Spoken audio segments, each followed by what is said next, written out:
पत्नी पानी बन जाए और पत्नी आग बने तो कौन बोला पति पेट्रोल बन के तैयार हो जाया करता है? पेट्रोल नहीं बनना, जिंदगी नहीं चलेगी, बर्बाद हो जाएगी। पानी बन जाओ। पुरुषों से मेरा ये बेचारी आई हैं, रात दिन मेहनत करती हैं, अपना पीहर छोड़ के आई हैं, परिवार छोड़कर आई हैं, आपकी सेवा कर रही हैं, ये आपको भी संभालती हैं, बच्चों को भी संभालती हैं, समाज को भी, घर सब संभालती हैं। आप करते क्या करते तुम लोग घर में? खाए पिए, कपड़े बदले, ऑफिस गए, लौट के आए, नोट पटके सो गए। कितनी मेहनत ये पत्नियां करती हैं। विचार करिए, ये महिलाएं ना हो तो तुम्हारा घर नरक में परिवर्तित हो जाएगा। ध्यान रखिए। बिन घर नी घर भूत का। अच्छे से बजा लो भाई, ऐसे क्यों शर्मा रही है?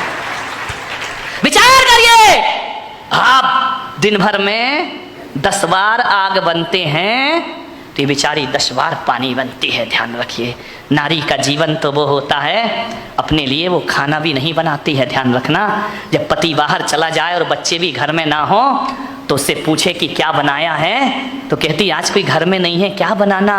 अचार रोटी खा लेती है और पूरा दिन गुजार दिया करती है। इसका मतलब ये होता है कि ये खाना भी अपने लिए नहीं बल्कि तुम्हारे लिए बनाया करती है। ये घर को व्यवस्थित भी तुम्हारे लिए किया करती है। और किसी के बच्चे को जन्म देने की यदि पीड़ा सहती है ना, ये नारी अपने लिए नहीं सहती, तुम्हारे वंश को कायम रखने के लिए इतने दर्द सहा करती है। ध्यान रखिए, नारी का बलिदान, नारी का त्याग सब कुछ छोड़ के तुम्हारी सेवा में लगी है। 10 बार आग बनते हो, ये बेचारी 10 बार पानी बनती है। आज पुलक सागर इनके पक्ष में आपसे बोल रहा है, आप 10 बार आग बने, ये 10 बार पानी बनेगी, तो दिन में एक बार इसे भी आग बनने का अवसर दिया करो।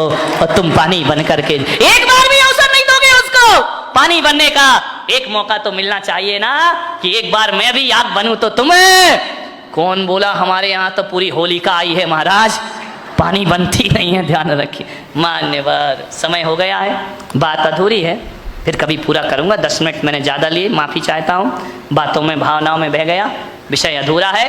एक संकल्प करके यहाँ से उठना कि घर में 10 सदस्य हों या 50 या 2 सदस्य हों, मेरी बस एक बात मानना कि जब एक आग बने तो अपन को पानी बनने का प्रयास करना है। यदि पानी बन गए तो घर तुम्हारा बच जाएगा, खुशहालियाँ बचेंगी। बस थोड़ी देर पानी बन जाइए। पड़ोसी के भरोसे मत रहना कि हमारे घर में आग लगे तो पड़ोसी बुझाने आएगा।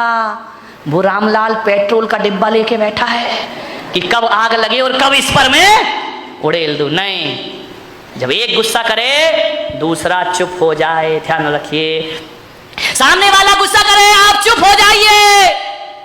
चुप कौन होगा, पत्नी या पति? बोलो, फैसला करो, कौन चुप? ओ दादाजी कह रहे मैं चुप होऊंगा। जब सारी कसर निकाल ली अब चुप हो रहे हो तुम। बताइए कौन चुप होगा? दोनों में प्रवचन समाप्त करता हूं। पत्नी चुप हो या पति चुप हो? बोलो बोलो फटाफट बोलो, मुंह से नहीं निकल रहा है, नहीं सुधरोगे जिंदगी में। पत्नी को चुप होना चाहिए कि पति को? बोल, हाँ पति को। तुम अपने घर को शांत नहीं रख सकती जिंदगी में, कितना भी मैं सिखाऊं। ध्यान रखना, ना पति चुप हो ना पत्नी चुप हो। आज के प्रवचन का सार, अंतिम बात, ना पति चुप हो ना पत्नी चुप हो। मैं पुलक सागर कह रहा हूं, जो समझदार हो वो चुप हो जाए। दोनों में से यदि पति समझदार तो वो चुप हो जाए और पत्नी समझदार तो वो चुप हो जाए। समझदार व्यक्ति ही चुप रहेगा, ना समझ व्यक्ति तो आग बनता ही रहेगा। ध्यान रखिए, समझदारी का परिचय दीजिए, तुम्हारा जीवन आनंद में परिवर्तित होगा। अपनी बात को पूरा कर रहा हूँ, खत्म कर रहा हूँ, आप सबने सुना है, अनुग्रहित हूँ। जय महावीर। 2-3 बातें याद रखना बस, आग और पानी याद रखना। और जब क्रोध आ रहा हो सामने वाले को 5 मिनट के लिए बोलना, इसका जवाब मैं आपको 5 मिनट बाद दूंगा। और क्रोध जब भी आए अपने बच्चों को कहना, जब भी मैं क्रोध करूं रिकॉर्डिंग करना बेटा, और अकेले में सुनना कि हम क्रोध में कितने पागल हो जाया करते हैं। आपको एहसास हो जाएगा। भूत की भी चिंता मत करो और भविष्य की चिंता मत करो, वर्तमान को सुखी बनो। एक दिन 2 पति पत्नी बाजार गए, पति ने पत्नी से कहा तू कहे फैशन है, तू कहे तो एक कुत्ता खरीद ले। पत्नी ने ऊपर से नीचे तक देखा, बोली क्या जरूरत है? बोली जब से तुम मिले हो। कौन बोला हर तमन्ना पूरी हो गई मेरी? ध्यान रखिए। एक बच्चा रो रहा था, बहुत जोरों से रो रहा था। पत्नी ने कहा तो बोले पहले सुन तो ले, काय के लिए रो रहा है? अरे बोले जो भी रो रहा कर दो पूरा। बोले नहीं पहले सुन। बोले क्या? ये रो रहा है कि मुझे गधे पे बैठना है। तो पत्नी ने कहा कंधे पे बिठा के 3 चक्कर नहीं लगा सकते क्या? कुछ लोगों को घर जाके समझ में आएगा, ध्यान रखिए। एक बार यही दुर्घटना घट गई। एक बच्चे ने पूछा अपनी मम्मी से कि मम्मी एल्बम देख रहा था शादी का।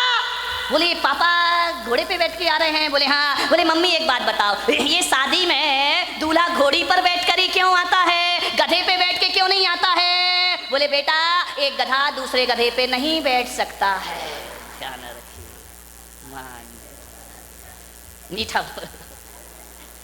बहुत मीठा बोलिए, जिंदगी मीठी बाणी बोलिए,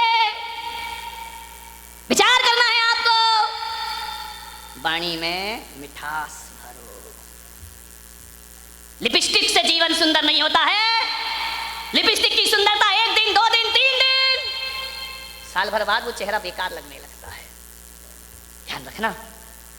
लेकिन यदि वाणी मीठी हुई ना तो मिलते समय भी अच्छा लगता है, और बिछड़ जाओ तो मीठी वाणी की याद जब जब आती है तब तक सुख की अनुभूतियां प्रारंभ हो जाया करती हैं। मीठी वाणी तो वो होती है बिछड़ने के बाद भी आदमी को याद रहा करती है, ध्यान रखिए। मैंने बारामती में भी ज़्यादा घूमा नहीं हूँ, उधर गया था पीछे एक दिन, इतने सुंदर मकान, मैंने कहा क्या गजब कर दिया भाई। मैं तो आया था गांव समझ के, लेकिन ये तो शहरों को भी पीछे कर रहा है, ध्यान रखिए। डाउट है तो ताली मत बजा, है ना। इतने सुंदर मकान, इतने सुंदर मकान,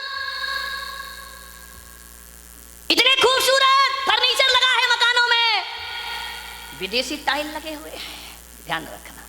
इतनी सुंदर डिजाइन है, महंगा फर्नीचर, महंगी कार खड़ी है दरवाजे के बाहर, विदेश से पर्दे मंगा के लगाए गए हैं, एक से एक सीनरी लगी हुई है, खूबसूरत संगमरमर लगा हुआ है, इतना सुंदर कि उसमें अपना चेहरा दिखाई दे जाए।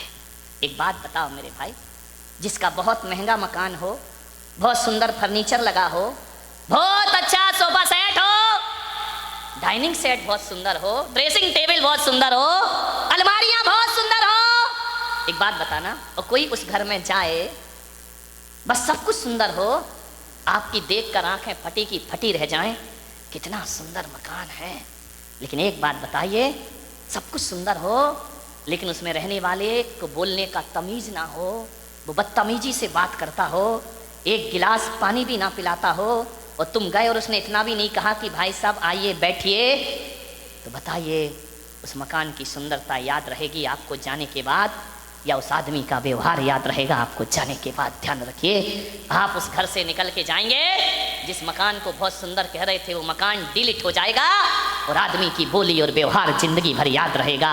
और एक बात मैं आपसे कहता हूँ, एक का मकान तो बहुत सुंदर नहीं है, बहुत कीमती मकान नहीं है, साधारण से फ्लैट में रहता है, लेकिन जैसे ही तुम जाते हो बड़े आदर से बोलता है, बड़े अदब से बात करता है, आइए भाई साहब बैठिए, ठंडा लेंगे या गरम लेंगे, आप क्या लेना चाहते, मीठा लेंगे नमकीन? अरे नहीं नहीं कुछ, अरे भाई साहब आए हो कुछ तो लेकर जाना पड़ेगा, ऐसा नहीं हो सकता, हमारे यहाँ कब कब पधारते हो, आपको जरूर कुछ लेना होगा, आपको भूख भी नहीं है तो भी उसके व्यवहार और मिठास के कारण आपको खाना पड़ेगा। आप एक बात बताइए मेरे भाई, जब आप घर चले जाओगे वो सुंदर मकान याद करोगे या उसका दुर्व्यवहार याद करोगे? और घर जाओगे एक घटिया मकान याद करोगे या आदमी का व्यवहार याद करोगे? ध्यान रखिए, सुंदर मकानों को याद नहीं किया जाता है, सुंदर वाणी और व्यवहार को याद रखा जाता है। गाल और बाल ही मत सजाओ, आजकल बड़ा फैशन चला है गाल और बाल सजाने का। अच्छा नहीं, एक आया था यहीं बैठा हुआ एक लड़का, आजकल ऐसी फैशन ऐसी फैशन ऐसी फैशन, ऐसा फैशन चला है, वो बाल है ना इधर से गायब इधर से गायब, 4 अंगुल इधर से गए 4 अंगुल इधर से गए, बीच में रखा हुआ है। मैंने कहा क्या हो गया इस आदमी को, पागलपन तो देखो। मैंने कहा यार ये है क्या? वो मैं बिहार कर रहा था, बिहार करते बम्बई से आ रहा था, हाईवे पे मैंने देखा कि 2 आजू बाजू सर्विस लाइन होती है ना, साइड में चलने के लिए, इधर सर्विस लाइन इधर सर्विस, 4 अंगुल की ये सर्विस लाइन 4 अंगुल की ये सर्विस लाइन, बीच में फ्लाईओवर। वाह रे आदमी, पूरा ट्रैफिक जाम कर रखा है बालों का। है ना। बाल और गाल कोई सुंदर मत बनाओ, बाल और गाल सुंदर होने से कुछ नहीं होता है। जुबान को सुंदर बनाओ, वाणी को सुंदर बनाओ, तो सारी दुनिया अपने प्रति आकर्षित हो जाया करती है। कभी विचार किया, 1000 लीटर नींबू का रस, कितना कितना 1000 लीटर नींबू का रस यदि इस पंडाल में लाके रख दिया जाए, एक भी चींटी उसकी तरफ आकर्षित नहीं होगी। 1000 लीटर नींबू का रस, एक भी चींटी उसके पास नहीं आएगी। और एक बूंद चाशनी गिरा दी जाए, हजारों चींटियां उसकी तरफ आकर्षित हो जाया करती हैं, हजारों चींटियां उसकी तरफ आ जाती हैं। अपनी वाणी को नींबू जैसा खट्टा मत बनाओ, अपनी वाणी को चाशनी जैसा मीठा बनाने का प्रयास करिए। आदमी तो गाली ही गाली बोलता है, हर चीज पे गाली बकता है, बिना गाली के बातों की शुरुआत, कई का तो गाली तकिया कलाम बन जाता है, हर बात पे 4 गाली बका करता है। मैंने कहा यार, जितनी भी गाली इस देश में है वो महिलाओं के नाम से सारी गाली है, माँ के नाम से, बहन के नाम से, बाप और भाई के नाम से कोई गाली इस देश में नहीं है। मैंने कहा इतनी सारी गालियाँ महिलाओं के नाम से क्यों है इस देश में। विचार किया कि महिलाओं को गाली आती है लेकिन ये गाली बका नहीं करती हैं, लेकिन आदमी 24 घंटे गालियाँ दिया कर। ध्यान रखिए मान्यवर, किन बातों पे झगड़ा होता है हमारे घर में, छोटी सी मानसिकता बस संकीर्ण प्रवृत्ति हमारे यहाँ झगड़े को जन्म देती। हकीकत बताऊं, जीवन में 90% झगड़े फिजूल के हैं। देखना, कोई सिर पैर नहीं उन बातों का, कोई दम नहीं, कोई सेंस नहीं उन बातों में, जिन बातों में आदमी झगड़ पड़ता है, लड़ लेता है, मारपीट शुरू हो जाती है, दुश्मनी का संद ठिकरों के लिए आदमी लड़ता है। मान्यवर, आप यदि क्रोध करने के बाद यदि शांत हो जाएं और एकांत में बैठकर सोचें, यार मैंने जो झगड़ा किया है ये लड़ने जैसी बात थी या नहीं थी, तो 90% बातें ऐसी हैं जिनका कोई वजूद नहीं हुआ करता है, उसमें आदमी झगड़ा कर लिया करता है। थोड़ी सी गलतफहमी आ गई, आदमी झगड़ा कर लेता है, थोड़ी सी शंका आ गई, आदमी झगड़ा कर लिया करता है, फिजूल की बातों में झगड़ा है। मेरा एक जगह चातुर्मास हो रहा था, और चातुर्मास में संत निवास के बाजू में एक बहुत बड़ा मकान था। सुबह सुबह हम लोग पाठ कर रहे हैं, भगवान का भजन कर रहे हैं, झगड़े की आवाज आने लगी। अरे मैंने कहा भाई ये झगड़ा कौन कर रहा सुबह सुबह। मेरे साथ लड़के थे, मैंने कहा जरा देखो किसी ने टीवी चालू कर दिया है क्या। बोले महाराज झांक करके देखा तो बोले टीवी नहीं है, ये तो लाइव चल रहा है। मैंने कहा मतलब क्या है, बोले डायरेक्ट झगड़ा हो रहा है। मैं गया, मैंने खिड़की से झांका, 2 पति पत्नी आपस में लड़ रहे, इतना लड़ रहे हैं कि लड़ते लड़ते कमरे से बाहर निकल आए, आंगन में आ गए। एक के हाथ में बेलन है, एक के हाथ में कौन बोला चिमटा है। चले ऐसे तुम लोग तैयार रहते हो बोलने के लिए, दोनों लड़ते झगड़ते बाहर आ गए, झगड़ा हो रहा। मैंने कहा इधर आओ। अरे बोले महाराज, मुझे देखा, झगड़े में थोड़ा सा ब्रेक लग गया। अरे बोले महाराज देख रहे हैं। मैंने कहा इधर आओ, ये सुबह सुबह भगवान के भजन करने का टाइम है, प्रभु के स्मरण करने का टाइम है, वो तुम सुबह सुबह पति पत्नी आपस में झगड़ा कर रहे, कोई तरीका है जिंदगी जीने का। अरे बोले महाराज हो गया, झगड़ा हो गया। मैंने कहा किस बात का झगड़ा है मुझे बताओ, मैं फैसला करूं। बोले महाराज फैसले वाले का कोई बात ही नहीं है। तो मैंने कहा लड़काए को रहे हो। बोले महाराज जब पूछ रहे हो तो हम बताते हैं, झगड़ा हमारा 12 बजे रात से चल रहा है। अरे मैंने कहा कमाल कर दिया, पति पत्नी दोनों हैं, 12 बजे रात से झगड़ा चल रहा है। मैंने कहा किस बात का झगड़ा चल रहा है। बोले कुछ नहीं महाराज, आज नींद नहीं आ रही थी हम दोनों को। तो बोले क्या करे। बोले टीवी भी नहीं चल रही, लाइट भी नहीं थी। तो मैंने कहा क्या किया तुमने। बोले बस लेटा लेटा मेरे मुंह से इतना निकल गया कि मैं अपने बेटे को डॉक्टर बनाऊंगा। पत्नी ने सुना, खबरदार तुम्हारा बेटा डॉक्टर नहीं बनेगा, तुम्हारा बेटा इंजीनियर बनेगा।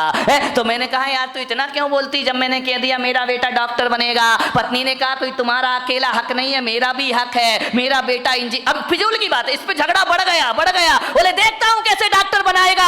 बोले मैं भी देखती हूं कैसे इंजीनियर बनाएगा। झगड़ा बढ़ते जा रहा। बोले बढ़ते बढ़ते हाथापाई पर आ गए हम लोग कि डॉक्टर ही बनेगा, इंजीनियर ही बनेगा। इतना झगड़ा, बोले सवेरे के 4 बज गए लड़ते लड़ते। बोले देख तू ज्यादा बातें मत किया कर मेरे से, जब मैंने बोल दिया कि मेरा बेटा डॉक्टर बनेगा तो बनेगा। पत्नी ने कहा मैंने बोल दिया मेरा बेटा इंजीनियर बनेगा तो बनेगा। रात भर झगड़े। मैंने कहा एक बात बताओ, तुम दोनों आपस में लड़ रहे हो, झगड़ रहे हो, एक बार बच्चे की मर्जी भी पूछ लो कि तुझे क्या बनना है। बच्चे से पूछना ही नहीं है, दोनों लड़े जा रहे हैं, ये बिना सिर पैर के झगड़े। मैंने कहा बच्चे को बुलाओ बच्चे को, उससे पूछो कि तुझे क्या बनना है। पति ने पत्नी को देखा, पत्नी ने पति को देखा। अरे मैंने कहा बच्चे को बुला के लाओ ना। बोले बच्चा तो अभी पैदा ही नहीं हुआ है। तेरे की आदमी, बच्चा यदि पैदा हुआ तो डॉक्टर बनाएंगे। फिजूल की बातों का झगड़ा है, ये कोई झगड़ने की बात है? सास बहू में झगड़ा हो गया, बहू ने कहा मलाई मेरे पीहर में जाएगी, सास ने कहा चल मलाई यहीं खाई जाएगी। इतनी लड़ाई, इतनी मलाई पे झगड़ा हो गया। बोले ये तो पीहर में जाएगी, पास में ही पीहर लोड़न नीरा की होगी और कहाँ की हो सकती है? तो बोले ये मलाई मेरे पीहर में जाएगी। सास ने कहा नहीं, मलाई तो बारामती में ही खाई जाएगी, चाहे कुछ भी हो जाए। बोले देखती हूँ तू कौन होती है रोकने वाली, अरे तेरे जैसी लाखों बहुएं देखी, चल मलाई यहीं रहेगी। इतना झगड़ा, इतना झगड़ा। ससुर जी दुकान से आए, उन्होंने कहा ये महाभारत क्यों मचा रखी, झगड़ा क्यों है? बोले बहू को समझा लो, वो कह रही है कि मलाई पीहर में जाएगी और मैं कह रही हूँ कि मलाई यहीं खाई जाएगी। ससुर ने कहा तुम मलाई पे लड़ रही, लाओ मलाई लेकर आओ, मैं ही खा लेता हूँ, टेंशन खत्म हो जाएगा। मन शांत नहीं है आदमी का। आज इतना क्रोध है, इतना क्रोध है घरों में क्रोध हो तो हो, समाज में क्रोध है, परिवार में क्रोध है, मंदिरों में भी कम क्रोध नहीं है। ध्यान रखना, क्रोध सब जगह अपने जाल फैला रहा है। मैं आज जहां तक लोग ये सोचते थे कि छोटा परिवार सुखी परिवार, लेकिन आज मैं देख रहा हूं कि छोटा परिवार दुखी परिवार। पहले बड़ा परिवार था, संयुक्त परिवार था, आज छोटे परिवार हैं, लड़ाइयां ज्यादा होती हैं, पति पत्नी में झगड़े हो जाते हैं, आए दिन तलाक का वातावरण निर्मित हो जाता है। अब झगड़े किससे? आदमी का स्वभाव लड़ना झगड़ना है। जब संयुक्त परिवार थे तो आदमी लड़ता था, झगड़ता था, एक दूसरे से बातचीत हो जाती थी। जहां 4 बर्तन होते थे वहां खटपट तो कौन बोला होती थी और होएगी। मुझे मालूम है मेरे प्रवचन से तुम कोई भी सुधरने वाले नहीं हो, मैं कितना भी बोलूं तुम्हें तो वही करना है जो करना है। लेकिन फिर भी मैं कहता हूं इस हजारों की जन्मेदिनी में यदि 1-2 परिवार में ही परिवर्तन आ गया तो मेरा बोलना और सार्थक सफल हो जाए। 1-2 लोग ही सुधर गए तो बहुत है। क्लासरूम में बैठा हुआ हर बच्चा 100 में से 100 नहीं लाता है। 2-4 बच्चे होते हैं जिन्हें 100 में से 100 अंक प्राप्त हुआ करते हैं, और जिन्हें प्राप्त हो जाते हैं शिक्षक का बोलना और पढ़ाना और सिखाना सार्थक हो जाए। कोई भी किताब आप उठा करके पढ़ लीजिए, कोई भी अखबार आप उठा करके पढ़ लीजिए, पूरी किताब पढ़ने जैसी किसी भी लेखक की नहीं हुआ करती है। लेकिन एक बात ध्यान है, यदि 100 रुपए 200 रुपए की किताब में यदि 2 पेज ही अच्छे पढ़ लिए गए, 2 पृष्ठ ही बहुत अच्छे हुए, तो वह 2 पेज पूरी किताब की कीमत चुका दिया करते हैं। इतना ध्यान रखिए। बस 2 पेज अच्छी बातें पूरे प्रवचन में, घंटे भर में 1-2 बातें अच्छी हुआ करती हैं, बाकी तो बातों की बारात हुआ करती है। ध्यान, 1-2 बात ही जीवन को बदल दे तो मेरा बोलना और तुम्हारा सुनना सफल हो जाता है।